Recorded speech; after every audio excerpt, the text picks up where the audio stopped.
Nettie Maria Stevens was born on July 7, 1861. She eventually went back to school after teaching for 3 terms. As she completed graduate work in cytology, she decided to continue her education at Bryn Mawr College. Nettie Stevens was awarded a fellowship to study abroad alongside Theodore Bouvier.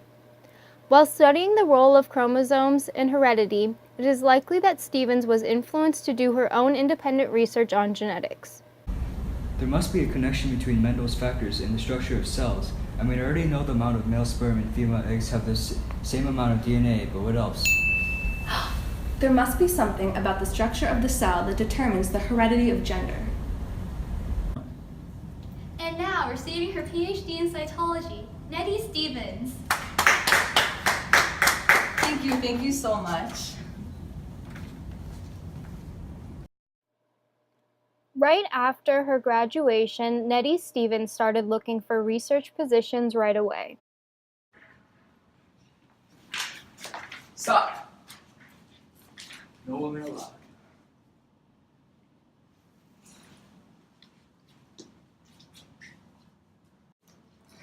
None of these institutions will accept women, but it has been my lifelong dream to make a discovery monumental to the scientific community.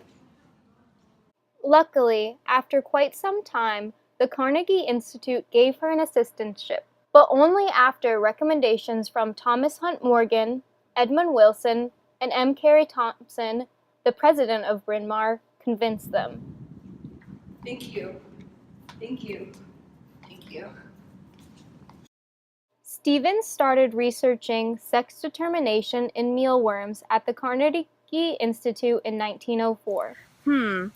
This female worm seems to have 2 chromosomes, both large X's, while this male seems to have only 1 large X and another that seems to have part of it missing. The reproductive cells of male mealworms have 1 large and 1 small chromosome, but the reproductive cells of female mealworms have 2 large chromosomes.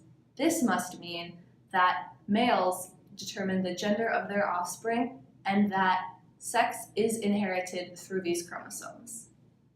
Similarly enough, Edmund Wilson, one of her recommenders, submitted a journal with the same findings only shortly after her. Finally finished.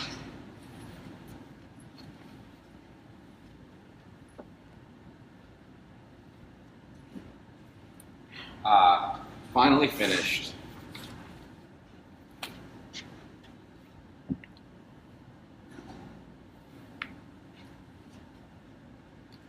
When Wilson realized Stevens had beat him to his findings, he reissued his original paper so he could properly acknowledge his former student for her discoveries. I'm so sorry, Nettie. I had no idea.